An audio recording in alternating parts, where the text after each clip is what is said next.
ክቡር አፈጉባኤ አገኘው ተሻገር፣ ክቡር ምክትል ጠቅላይ ሚኒስትር ተመስገን ጥሩነህ፣ የክልላችን ርዕሰ መስተዳድር እንዲሁም የአየር መንገዳችን ዋና ስራ አስፈጻሚ፣ የተከበራችሁ የሀገር ሽማግሌዎች፣ የባህር ዳር ከተማ ነዋሪዎች፣ በዚህ ታላቅ የምስራች የደስታ ቀን በዚህ ስፍራ የተገኛችሁ የከተማችን ነዋሪዎች እንኳን ደስ ያላችሁ፣ እንኳን ደስ ያለን።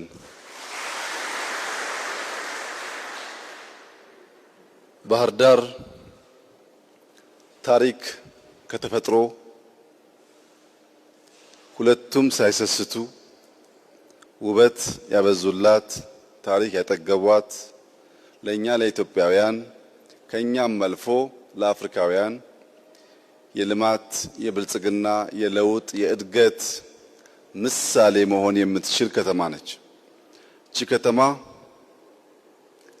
አሁን ከቅርብ ዓመታት ወዲህ ሳይሆን ከመቶ ዓመታት በፊት በኢትዮጵያ ውስጥ የሚደረግ ንግድ ከመሃል ሀገር ከሸዋ ከወለጋ ወደ ጎንደር ወደ ሰሜን በሚደረገው ጉዞ ውስጥ ድልድይ ሆና የብዙ ንግድ መዘዋወሪያ ማዕከል ሆና ለረጅም ጊዜ ያገለገለች ከባቢ ናት። ለዚያ አንዱ ማሳያ በጎርጎራና በባህር ዳር መካከል ለነበረው የንግድ እንቅስቃሴ በጊዮርጊስ ግቢ ማረፊያ ግንብ የተገነባው ቢያንስ ከ200 ዓመት በፊት ነው። ይህ ስፍራ ጎርጎራን ከመሃል ሀገር የመጡትን ወደ ሰሜን በማሻገር ከፍተኛ የንግድ ማዕከል ሆኖ የቆየ ከባቢ ነው።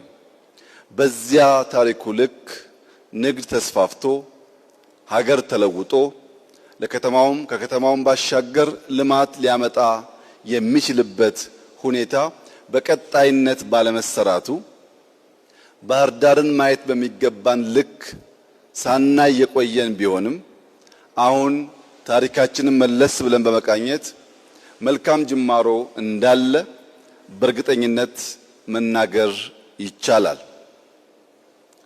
ከቅርብ ጊዜ ወዲህ የጎርጎራ ሪዞርት ተገንብቶ እዚህም ፈለገ ጊዮን ባህር ዳር ከተማ ውስጥ ተገንብቶ ሁለቱን ማገናኘት የሚችል የብዙ ቦቶች መርከቦች በተለይም ጣናነሽን የመሰለ በኢትዮጵያ ትልቋን መርከብ በዚህ አካባቢ ማምጣት የተቻለበት ዋናው ምክንያት በቱሪስት መስክ ባህር ዳር ለኢትዮጵያ ማበርከት የምትችለው በጣም በርካታ ሀብቶች ስላሉ ነው። በዚህና ጎርጎራ መካከል ባሉ ቦታዎች ብዙ ታሪክ ጠገብ ውብ የኢትዮጵያ ቅርሶች ታሪክ ማጥናት፣ ማወቅ፣ መማር ለሚፈልጉ ሰዎች በእጅጉ አስተማሪ የሆኑ አይላንዶች እንዳሉ ይታወቃል። እነዛን አይላንዶች ማየት፣ ታሪክ መማር፣ ማጥናት የሚፈልግ ሰው በባህር ዳርና ጎርጎራ መካከል የነበረውን ለረጅም ጊዜ ቆየውን የትራንስፖርት ሁኔታ አሻሽሎ በርከት ያሉ ሰዎች አንድ ጊዜ ከዚህ ወደዚያ ወይም ከዚያ ወደዚህ ለማምጣት በሚያስችል መንገድ ቱሪዝም በሚያነቃቃ መንገድ የተሰራው ስራ ከመንግስት ኢንተርቬንሽን ባሻገር የግሉ ሴክተር በባህር ዳር ከተማ ያለቁ የተጀመሩ በቅርብ የሚጠናቀቁ በጣም በርካታ ስራዎች እንዳሉ ለማየት ችለናል። ከለውጥ በኋላ ከቱሪዝም ባሻገር በኢንዱስትሪው መስክ ባህር ዳር አንድ ትልቅ ፖቴንሻል ያላት ከተማ ስለሆነች ኢንዱስትሪያል ፓርክ በዚህ ከተማ ተገንብቷል። ኢትዮጵያ ውስጥ ካሉ ከተሞች ምናልባትም ቀዳሚ በሆነ ደረጃ የውስጥ ለውስጥ መንገድ በጥሩ ዲዛይን ከተሰራባቸው ከተሞች መካከል ከፍተኛውን ስፍራ የምትይዘው ባህር ዳር ናት። በሀገራችን ብቻ ሳይሆን በከባቢያችንም ጭምር በግዝፈቱ በጥራቱ ሊተካከለው የማይችል ድልድይ የተገነባው በባህር ዳር ከተማ ነው። አሁን ደግሞ የኮሪደር ስራው በውስጥ ያላችሁ ሰዎች እንደምታዩት እኛም ዛሬ በከፍተኛ አድናቆት እንዳየነው በጣም ተስፋ ሰጪ ይበልጥ ውበቷን መግለጥ የሚችል ሰዎች ተቀብላ ለማስተናገድ የሀብት እንቅስቃሴ ማዕከል ለመሆን የሚያስችል ሁናቴ በባህር ዳር መጀመሩን አይተናል። ከዚህ ባሻገር እየተሰራ ያለው ስታዲየም ሲጠናቀቅ ብዙ ሰዎች ከሀገር ውስጥ ከአፍሪካ እየመጡ የሚሰነብቱበት የሚከርሙበት ውበት፣ ታሪክ፣ መልካም ማህበረሰብ ተዳምሮ በብዙ መልኩ መጥተው የማይቆጩበት ከተማ እንደሚሆን ምንም ጥርጥር የለውም። ከዚህ ባሻገር ዛሬ ያየሁት በጣም ተስፋ የሰጠኝ ነገር በአማራ ክልል ጠቅላይ ፍርድ ቤት የተሰራው ሪፎርም ነው። የአማራ ክልል ጠቅላይ ፍርድ ቤት ፕሬዝዳንት ከቢሮአቸው በመሆን በመላ ክልል ደረጃ የሚደረጉ ችሎቶችን ቨርቹዋሊ መከታተል የሚያስችል ቅሬታ ማድመጥ የሚያስችል ለክልሉ ሕዝብ ፍትህና ርትዕን ለማረጋገጥ የሚያስችል አስደናቂ ስራ በአጭር ጊዜ ውስጥ ሰርተው ማየቴ ከፍተኛ ምስጋና ላቀርብላቸው እፈልጋለሁ። እነዚህ መልካም ስራዎች በባህር ዳር ከተማ ሲሰሩ በኢትዮጵያ እስከ ዛሬ ባለው ሁኔታ ከቦሌ ኢንተርናሽናል ኤርፖርት ቀጥሎ ትልቁ ሁለተኛው ተርሚናል የተገነባው ባህር ዳር ከተማ መሆኑ ቅድም ለገለጽኳቸው የልማት ስራዎች ሁሉ ብስራት ገበያ አምጪ ለአየር መንገዱም ለከተማውም ለክልላችንም ለመላው የኢትዮጵያ ሕዝብም በእጅጉ የሚጠቅም መሆኑ ምንም ጥርጥር የለውም። ይህንን ታላቅ ስራ ለሰራው አየር መንገዳችን እና ዋና ስራ አስፈጻሚያችን እንኳን ደስ ያላችሁ ታላቅ ስራ ለማለት እወዳለሁ። ሁላችሁም እንደምታውቁት እንደዚህ ያለውን እድገት ለማስቀጠል ሁለት ቁልፍ ጉዳዮች የግድ ሊሟሉ ያስፈልጋል። አንደኛው ቁልፍ ጉዳይ በገነባን ቁጥር በርከት ያሉ ሰዎች እያመጣን ይበልጥ ገቢያችን እያደገ ሌላ ልማት ሌላ ኢንተርቬንሽን ማድረግ የሚያስችል የከተማውን ገቢ የከተማውን አቅም ማሳደግ ያስፈልጋል። በኢትዮጵያ ውስጥ ከቦሌ ቀጥሎ ትልቁ ተርሚናል አለ ብንልም ትልቁ ድልድይ አለ ብንልም ትላልቅ ሪዞርቶች ተገነቡ ብንልም ስታዲየም እያለቀ ነው ብንልም ዛሬ ባህር ዳር ኢትዮጵያ ውስጥ ካሉ ከተሞች ገቢዋ 7ኛ ደረጃ ነው። ይህ ገቢ ካልተሻሻለ በስተቀረ ከንቲባ ጎሹ ከተማን መቀየር አይችልም ብቻ ሳይሆን እስካሁን የሰራውን ጭምር ሜንቴን ማድረግ አይችልም። ዛፎች ተተክለዋል፣ ሳር ተተክሏል፣ አበባ ተተክሏል። ይሄ ሁሉ መጠገን እንክብካቤን ይሻል። ለዚያ ደግሞ ወጪ አለ። ለዚያ ወጪ እንዲሆን የከተማችን ገቢ አድጎ ባህር ዳር ራሱን ችሎ ራሱን እያለማ እንዲሄድ ለቱሪስቶች ምቹ፣ ለባለሀብቶች ምቹ፣ ወጥተው ለሚገቡ ሰዎች ምቹ፣ ሰዎች መጥተው በደስታ ገንዘባቸውን አፍሰውበት የሚሄዱበት ከተማ መሆን ይኖርበታል።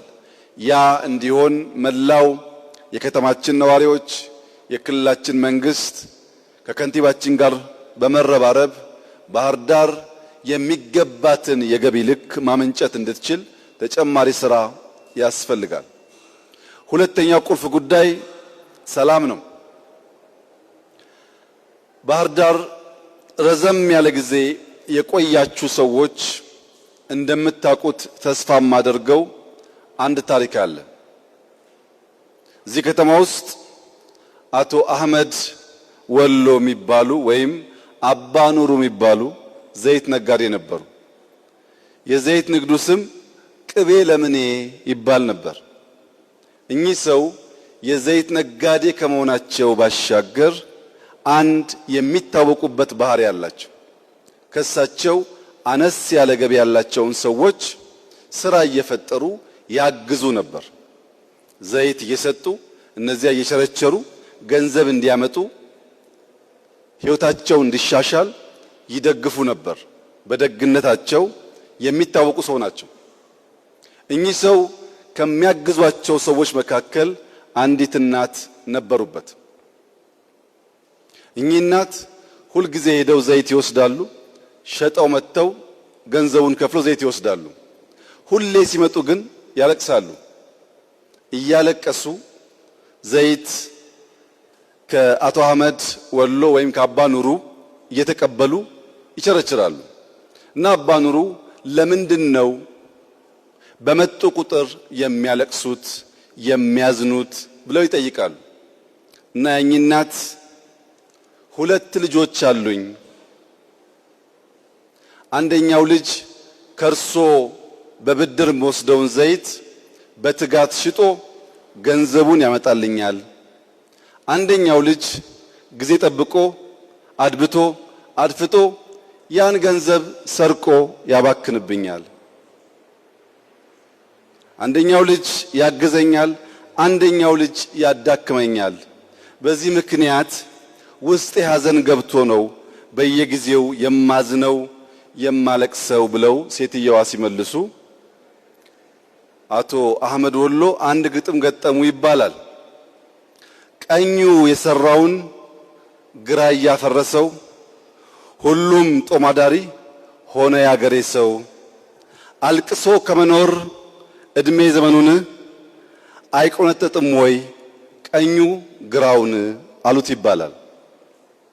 ቀኙ ግራውን መቆንጠጥ ካልቻለ፣ ቀኙ ግራውን ማሳረፍ ካልቻለ ያየናቸው ተስፋዎች ያየናቸው ሙከራዎች ሊበላሹ ይችላሉ።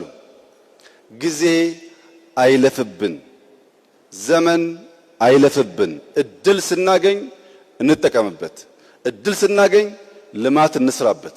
ይህን ቦታ የሰራነው ከጅምሩ አቅደን ሳይሆን በዚያ ግጭት ምክንያት ጠላት ያኛውን ቀድሞ የነበረውን ያነሰውን አሮጌውን ተርሚናል ሲመታብን በዚያ ከምናላዝን በዚያ ከምናዝን ያንን ችግር ወደ እድል ቀይረን የተሻለ የላቀ ያማረ ለልጆቻችን የሚሻገር ነገር መገንባት ተችሏል። ይህ ነገር ልማድ እንዲሆን ይህ ነገር እንዲደጋገም ባህር ዳር በአፍሪካ ውስጥ ከጥቂት ሀገራት ውጪ ሻል ያለ ኤርፖርት ብቻ ሳይሆን እውነቱን ለመናገር ከሆነ ከብዙ የአፍሪካ ካፒታል ሲቲ የሚሻል የሚልቅ የሚበልጥ ፖቴንሻል አላት።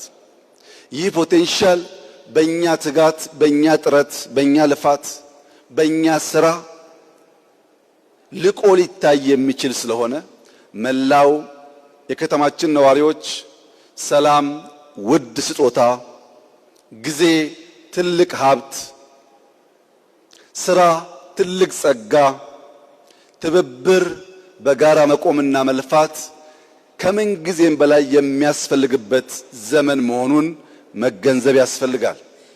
የመጨረሻው መራር እውነት ባለፉት 30 ዓመታት ቢያንስ በቅርበት ባህር ዳርን በማቅበት ዘመን እንደዚህ እንደ ዛሬው ዘመን የአማራ ክልልም ሆነ ባህር ዳር ራሱን በራሱ በተሟላ መንገድ የሚያስተዳድርበት ዘመን አልነበረም።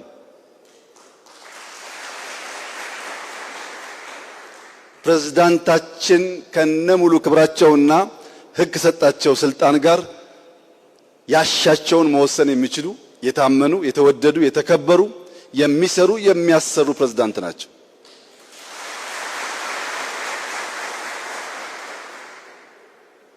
እንተባበር፣ ባህር ዳርን እናልማ። ካልተግባባን ደግሞ እንደ ጨዋ በንግግር እንጨቃጨቅ። ጊዜ ግን እንዳያልፍብን እንጠንቀቅ። አመሰግናለሁ።